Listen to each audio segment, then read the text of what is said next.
Okay, so I think what's really important, guys, is our focus needs to be is going back to the fundamentals of Primerica, right? Because let's say that we're building a house and we start building it from the roof or the walls, but we don't have a foundation.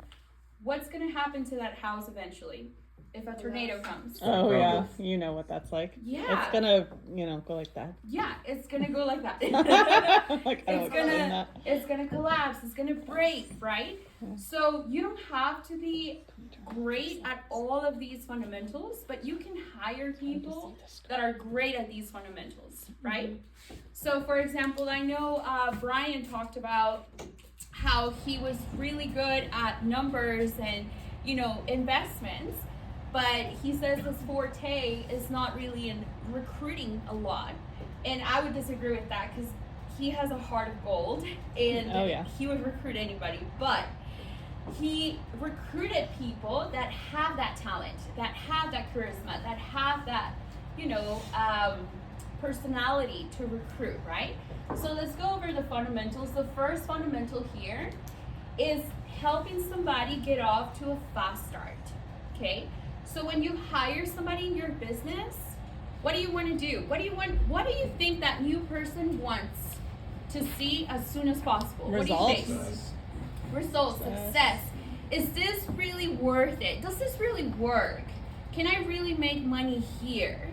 Those are questions that your new teammates are asking without asking you. Right. They're asking themselves, and when they go home, guess what? Their parents or their spouse or whoever lives with them is going to ask them, hey, so have you made any money? Mm-hmm. Hey, is it really worth it? Are you really closing? Are you really helping people? So you have a responsibility to show them success, right? So Katie, have you seen success? In your first 30 days in Primerica, did you see success?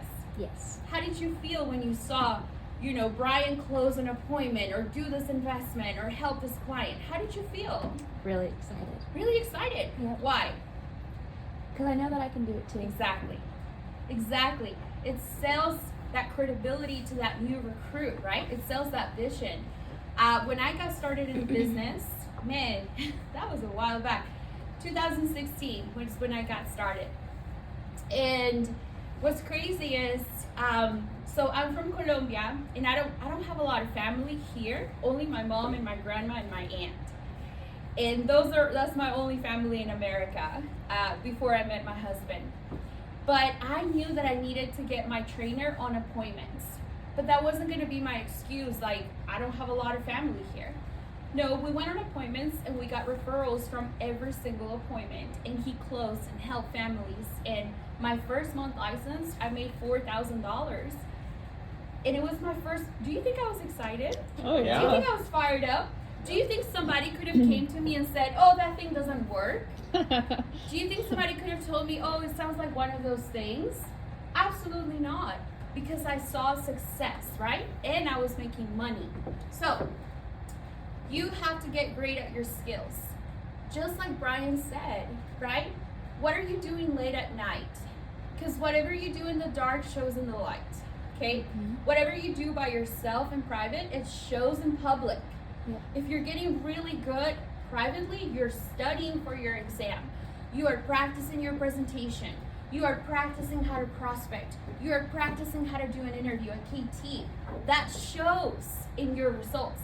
Does that make sense? Mm-hmm. And that shows when you train a new person in your business, right? So obviously, when you hire somebody, guys, the first 24 hours are the most important, okay? What are you doing after you hire someone? Do you call them 2 days later? And you're like, hey, where are you at? Oh, well, that person already quit because you weren't fast enough. So what you need to do is you hire somebody. You text them right there and then after you hire them, hey, I am so excited for you, champ. You're going to do great in this business. Hey, let's go on an appointment today. Who can we sit with today? Who can we go see? Can we go sit down with your spouse? Can we sit with your parents? Can we sit with somebody? I want to show you that this business works. How easy this business really is. Okay? Oh, sorry. So cute. Okay. So that's really important. You want to make sure that you get your new recruits off to a fast start and you build relationships with people, guys. This business is not just about, oh, I got a recruit and I got an IBA. Coach, I got an IBA. Hey, I'm great, coach. Okay, where's your new recruit that you just hired? Okay, because this is about building relationships with people, right? How are you doing that? You need to be calling them, right? So if I'm under Brian or Adam, right, and they're my coaches, I am not expecting them to call my new recruit. That recruit is my recruit, and I need to be responsible and call them, text them, ask them where they're at. And what I would do under our VP is I would get my VP to call that new person to fire them up, but not to like follow up. Yeah, exactly, because that's my responsibility. Does that make sense? Okay, cool. So set expectations for your new teammate. And a fast start is different than an orientation. So a fast start, what do you guys think, based on what I said, a fast start is? Get them up, get them going. Get them going, see results, get on KTs right away. Raising their belief level. Yes, raise their belief, right? And what is an orientation?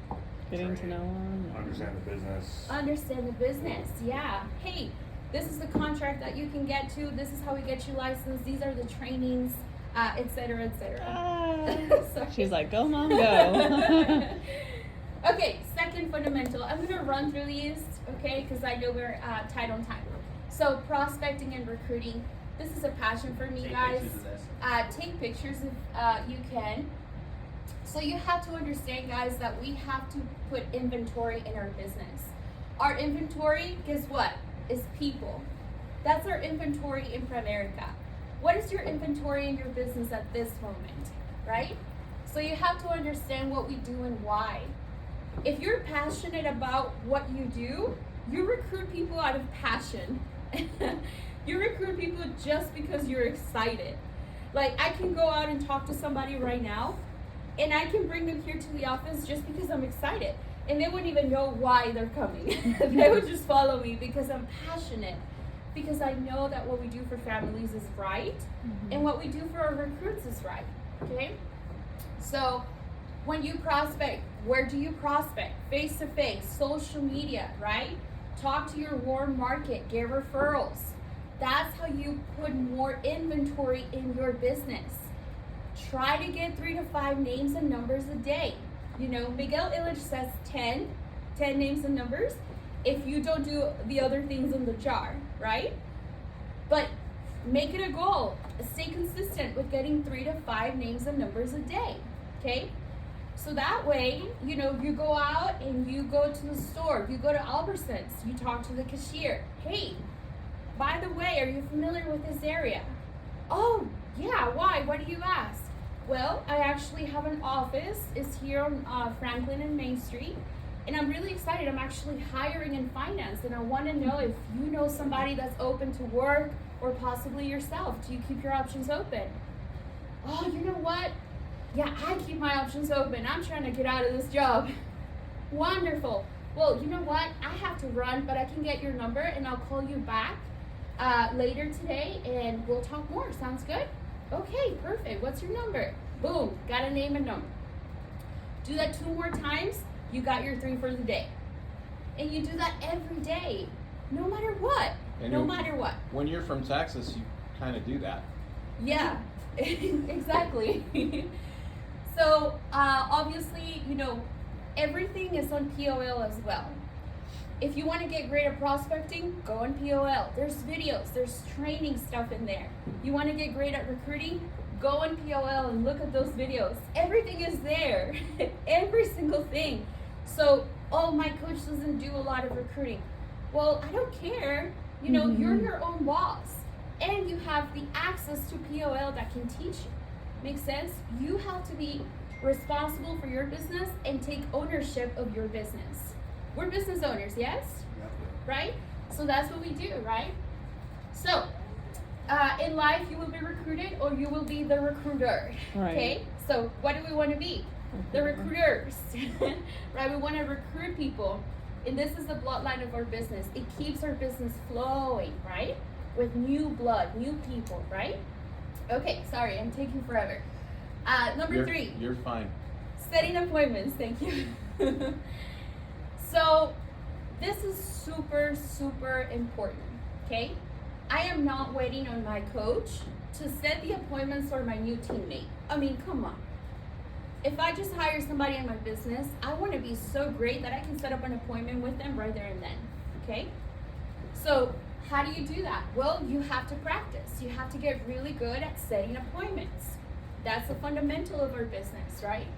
So, interviews lead to recruits, recruits lead to KTs, KTs lead to premium and investments and other recruits, right? So obviously we have to get really good at booking appointments. Do you guys know what a power hour is? Yeah, it's setting aside time to make calls. Yeah, exactly. Total focus on calls. Now imagine, guys, every day or every time we have training, we get together for an hour here, not individually in our offices or whatever, no, here, in this space right here, and we're all making calls. We're all making calls. We're all making calls. Hey, Katie, I booked 2 more than you. I'm beating you, Katie. And Katie's like, no, you're not. I'm about to book my other one. Like, I'm gonna beat you. And you know, there's competition, there's incentives. Everybody's excited because we're all booking appointments, whether it's interviews or KTs. Okay? Sorry, I know. Okay. And obviously, we want to make sure that we're shadowing how our trainers and coaches are doing appointments and setting them up so that we can learn how to do them correctly, okay? Because you don't want to hire somebody in the business and you don't know what you're doing with that person, right? Because that person is counting on you. That person just told you their goals, their dreams, what they want to do with their family, and you have no idea what you're doing because you don't work on the fundamentals of this business, right? So we don't want that to happen. I know. She wants to go book too. All right. So, give a great presentation and get referrals. I think this is crucial, right? So, a great presentation, you know how to overcome objections from the front, okay? If I do a presentation and I'm trying to close life insurance, I know the client is going to have an objection. What is the objection? I don't need life insurance. I'm never going to die. Or, you know what? My family can take care of themselves. That's crazy. I know. People say stuff like that. But you have to be a professional, say them up front.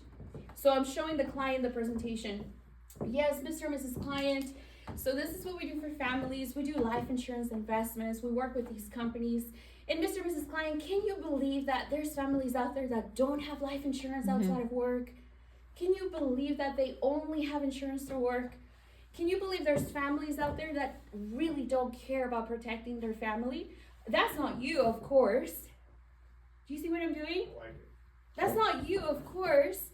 That's why I'm here. If I can help you in any way to change that situation and get you guys protected with something that's affordable with your income, would you be interested in that? Would you take a look into that? Yeah, of course. Great. You know, so it's like you overcome the objection that you're already expecting at the end, okay? If somebody is like saying, I don't know, what are some other objections? I'm more familiar with the life insurance. I want to think about it. Yeah. Mr. and Mrs. Client, can you believe there's people that want to think about protecting their family? Isn't that crazy? Some people don't even think about buying the next Starbucks coffee. They don't think about buying the next, iPhone, the next new iPhone, but they want to think about protecting their family. Isn't that crazy? But you're not that person, of course, right? So let's go ahead and move forward. I know, it's okay. All right, so we want to overcome objections at the front. And we want to know what the presentation is teaching the client, right? We don't want to be looking at the presentation and reading off of it. And the client is just sitting there bored because you're reading a presentation to them and you're not connecting, you're not telling stories, you're not showing them, something more personal. And then obviously ask for referrals. That's very important. I think Brian and Adam are incredible at asking for referrals. I remember when I first came to this office, Adam actually was booking appointments. And he would get text messages of people saying, hey, somebody referred me to you. Hey, somebody referred me to you. And then he had all these lists of referrals. And I was like, hey, do you need some help with that? Because, like, I'm trying to get some premium. I'm trying to close, right? And it's just so cool that he has so much inventory because he knew how to ask for referrals. So make sure that you know how to do that, right? Master that. Number 5 is getting client to move forward, right? Learn how to close. Now, who here has heard of Tom Hopkins? Oh yeah, I met him. You met him. Yeah. That is so cool. I want to meet that guy one day, right? He inspired me and he taught me so much. He doesn't even know my name, right? And you know what's really cool about this, guys, is you master how to close. You have the confidence to sit with anybody, because you know how to overcome objections, you know how to do a presentation, and you know how to basically get the client to move forward. But you have to believe in what you're doing. Does that make sense, guys? You can't sell something that you're not sold to, right? With that being said, everybody here should have their financial plan, right? If we don't have life insurance and investments and we're selling that to our clients, that makes no sense, right? So with that, guys, we have to make sure that we are convicted of what we're doing and help our clients move forward. So Tom Hopkins has a book, I believe it's called Mastering the Art of Selling. How to master. How to master the art of selling. He also has a YouTube video of this where he does an entire presentation of the different kinds of questions that you can ask people. His focus is in real estate, but you can use it here in Primerica. It's the same exact thing, right? All right. Number 6 is overcoming objections. You can actually find how to do all this. Hector Lamarck has a CD, and I know on Telegram and other sources, ask your coach, hey, can I listen to those audios of Hector Lamarck on how to overcome objections? And guys, I would be listening to that over and over and over and over again. You're gonna start talking like Hector Lamarck, okay? That's how good you have to get, okay? Because this is not an excuse anymore. We have tools, we have resources, we have audios, CDs, and we have coaches that can help us learn how to do this, okay? Any questions so far? Sorry, I am talking a lot. And we're almost done. Keep going, girl. Here is number 7 is setting goals, okay? So earlier, I like asking people, hey, what's your goal for this month? Hey, what are you going after, right? What is motivating you today, right? When I heard Adam say that he couldn't sleep after getting that pass last night, I know exactly what he's talking about, right? Because he has a goal of passing that test. You have to have a goal every single month of the production that you want to accomplish that month. What are you fighting for, right? Are you fighting for the next company trip? Are you fighting to be recognized at the convention, right? Are you fighting for an incentive that the RVPs throw for you? What are you fighting for, right? So you have to have those goals in order. What is your why? So whatever makes you cry, that's why you're doing this business. If it doesn't make you cry, it is not strong enough, right? If I talk about my why, I'm gonna look at her and probably start crying because I'm doing this for my daughter, right? For my daughter and my husband. So, and it's more than that, right? For her children one day, right? So what is your why though? What makes you cry? What makes you tick? What makes you tear up, right? That's what's gonna keep you going in this business. Because believe it or not, guys, it is a business still. Businesses have ups and downs. You will have downs in Primerica, but if you have a stronger why, those downs don't mean anything. You're gonna come back even stronger. Does that make sense? Yep. And this is the last thing here. Ignore this here, please. This is a presentation that I did for my team back there, but we had a Margaritaville convention, so we actually threw an incentive for everybody, and we were basically gonna go to Margaritaville, which is like this place that has pools, and it's like a huge resort, and if you did this and that production, you can get recognized on stage, and win awards and stuff like that. So maximizing big events is key. So what am I saying here? What is the next big event that we have in Idaho? I don't know. It's May 9th and 10th. May 9th and 10th. Okay. So we need to be maximizing that, right? How many people do you want to have in attendance? Because however many people you have in attendance, that's how much premium you're going to do for that month. If you have 10 people in attendance, you'll do 10,000 in premium. You want to do 10,000 in premium? Get 10 people to show up to a big event, right? I remember my biggest, amount of guests that I ever had or teammates that I ever had to a big event were about 40 to 50 people. And it was amazing, guys. The energy is different. And you are forced to grow. You are forced to get uncomfortable. Imagine talking to 40 or 50 people in your team and motivating them to get to the next level. That is something. And you grow. You have to grow, right? So maximizing big events is going to help you grow your business. Premium, investments, licenses, everything, okay? But you have to get good at prospecting, recruiting, mastering presentations, overcoming objections, all these things, so that you can be successful in this business and teach someone else how to do it as well. Duplicating ourselves is very important. And with that, guys, I pretty much finished, and I hope that you guys enjoyed that. And if you have any questions, please let me know, okay? Awesome. Thank you, guys.